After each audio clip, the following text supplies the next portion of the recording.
Pada bagian ini, saya akan menjelaskan tentang pengertian dismenore. Dismenore juga dikenal sebagai nyeri haid. Ini juga merupakan salah satu keluhan yang dapat dialami oleh perempuan dan biasanya muncul pada saat menstruasi. Nyeri ini dapat berlangsung selama siklus menstruasi. Dismenore dapat dibagi menjadi dua, yaitu dismenore primer dan juga dismenore sekunder. Dismenore primer merupakan nyeri haid yang timbul tanpa adanya kelainan pada area genitalia dan biasanya muncul pertama kali pada wanita dengan usia 20 tahun atau biasanya juga lebih muda setelah siklus ovulasi mereka tetap. Sedangkan untuk dismenore sekunder merupakan nyeri haid yang timbul dengan adanya kelainan pada area genitalia dan biasanya muncul pertama kali pada usia 30 tahun. Klasifikasi dismenore.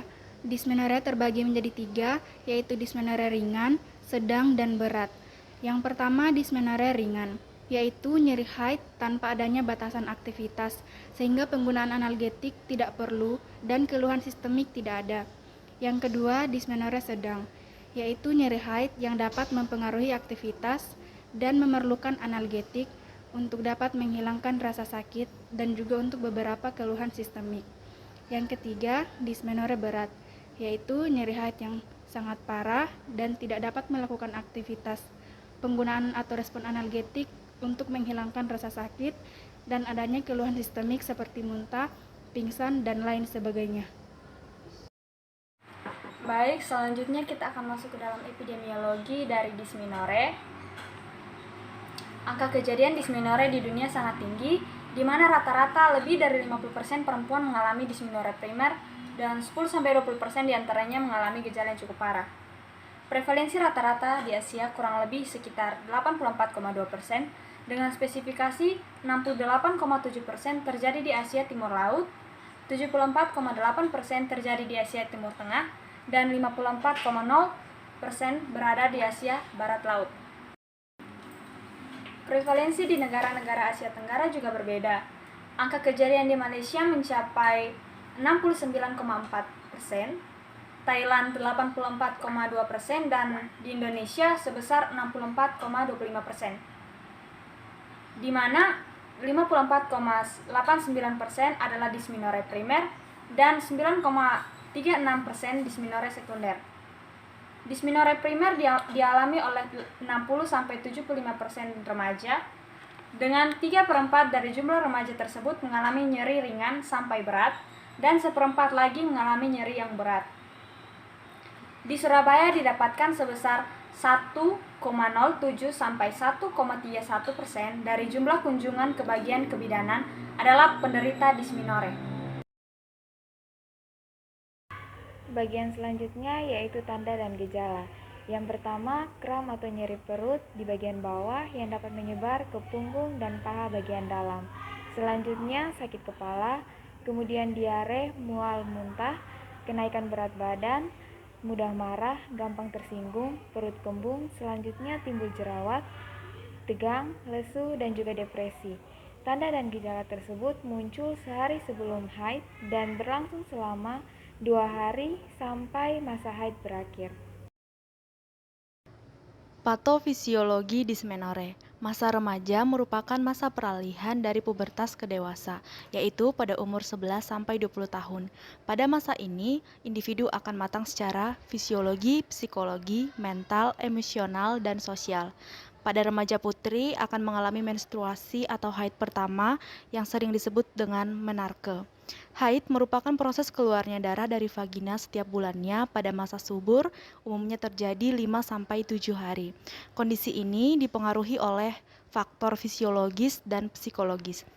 Faktor psikologis biasanya berkaitan dengan tingkat emosional dan faktor fisiologi berkaitan dengan kontraksi otot uterus. Semakin lama durasi haid, maka semakin sering uterus berkontraksi.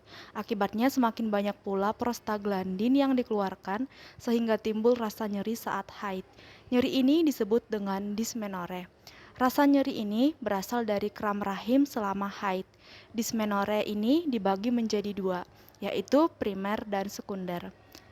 Dysmenorrhea primer merupakan dysmenorrhea yang tidak berkaitan dengan kondisi patologis, namun berkaitan dengan kontraksi otot uterus atau miometrium dan sekresi prostaglandin. Adanya kontraksi yang kuat dan lama pada dinding rahim, hormon prostaglandin yang tinggi, dan pelebaran dinding rahim saat mengeluarkan darah haid akan menyebabkan terjadinya nyeri. Sedangkan dysmenorrhea sekunder merupakan nyeri haid yang didasari dengan kondisi patologis di rongga panggul yang menyebabkan nyeri saat menstruasi, seperti ditemukannya endometriosis atau kista ovarium.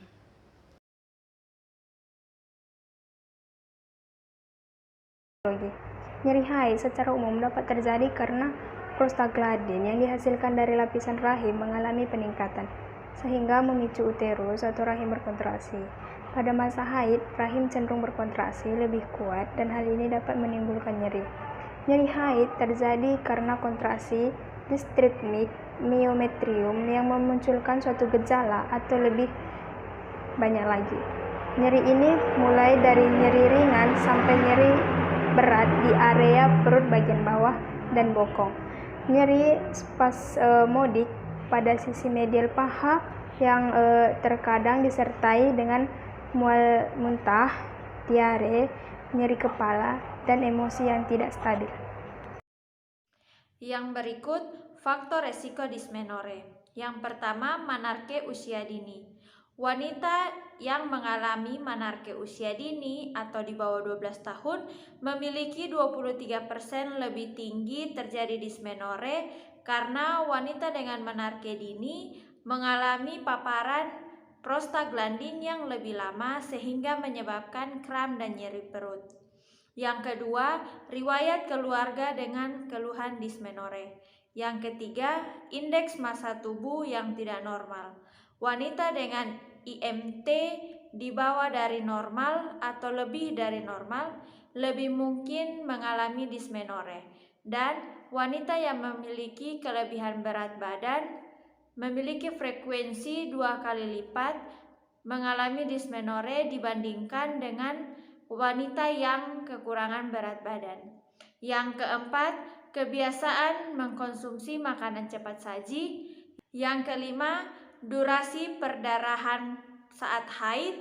Yang keenam, terpapar asap rokok. Dan yang ketujuh, konsumsi kopi.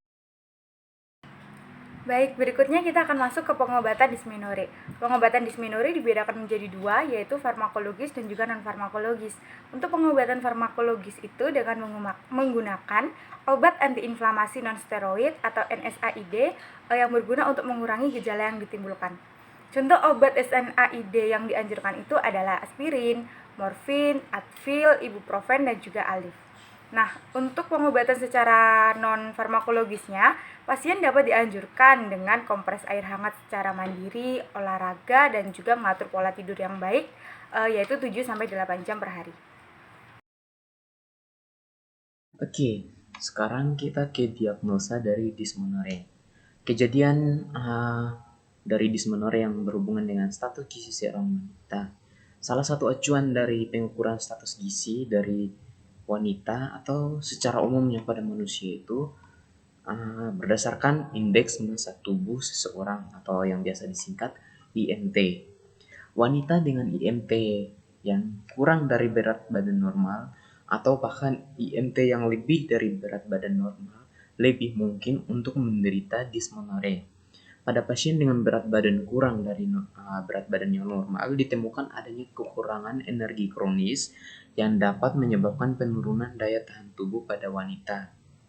Dan juga dengan kelebihan berat badan cenderung memiliki lemak yang berlebih yang dapat memicu timbulnya hormon yang dapat mengganggu sistem reproduksi pada saat haid, sehingga dapat menimbulkan nyeri. Dysmenorrhea menjadi suatu kondisi yang merugikan bagi banyak wanita dan memiliki dampak yang besar juga pada kualitas hidup, terutama berkaitan dengan kesehatan. Akibatnya, dysmenorrhea juga memegang suatu tanggung jawab atas kerugian ekonomi yang sangat besar, karena biaya pengobatan yang dikeluarkan, juga perawatan medis, penurunan produktivitas dari wanita yang mengalami dysmenorrhea. Pada beberapa literatur atau laporan penelitian, terdapat variasi prevalensi secara substansial. Dysmenorrhea ini membuat wanita tidak dapat beraktivitas secara normal. Salah satu contohnya, salah satu mahasiswi yang mengalami dysmenorrhea primer tidak dapat berkonsentrasi dalam belajar, dan motivasi belajarnya juga menurun karena nyeri yang dia rasakan. Makanan cepat saji juga dapat berpengaruh dalam dysmenorrhea ini yang dialami oleh wanita, karena makanan cepat saji ini memiliki kandungan gizi yang tidak seimbang, yaitu tinggi kalori, tinggi lemak, tinggi gula, dan juga rendah akan serat. Kandungan asam lemak yang terdapat dalam makanan cepat saji dapat mengganggu metabolisme progesteron pada fase luteal dari siklus menstruasi. Akibatnya, terjadi peningkatan kadar prostaglandin yang akan menyebabkan rasa nyeri pada saat dysmenorrhea. Ada juga penelitian yang menunjukkan bahwa hubungan antara dysmenorrhea dengan wanita yang terkena asap rokok secara pasif. Dalam penelitian itu dilaporkan pada wanita yang terpapar asap rokok secara pasif itu menderita dysmenorrhea dengan waktu yang lebih lama dibandingkan dengan yang tidak terpapar. Mekanisme biologis yang mempengaruhi kejadian dysmenorrhea ini diakibatkan dari nikotin yang bersifat vasokonstriktor, sehingga mengakibatkan berkurangnya aliran darah yang menuju endometrium. Gejala psikologis dapat berupa kecemasan, gangguan tidur, serta peningkatan ambang nyeri. Sedangkan secara fisik berupa nyeri punggung, sakit kepala, payudara membengkak, juga perut kembung dan muntah. Dari apa yang telah dipaparkan di atas, hasil diagnosa keperawatannya adalah ada 5, yaitu yang pertama ketidakseimbangan nutrisi, yang kedua berat badan berlebih, yang ketiga intoleransi aktivitas, yang keempat nyeri akut, dan yang kelima adalah gangguan rasa nyaman.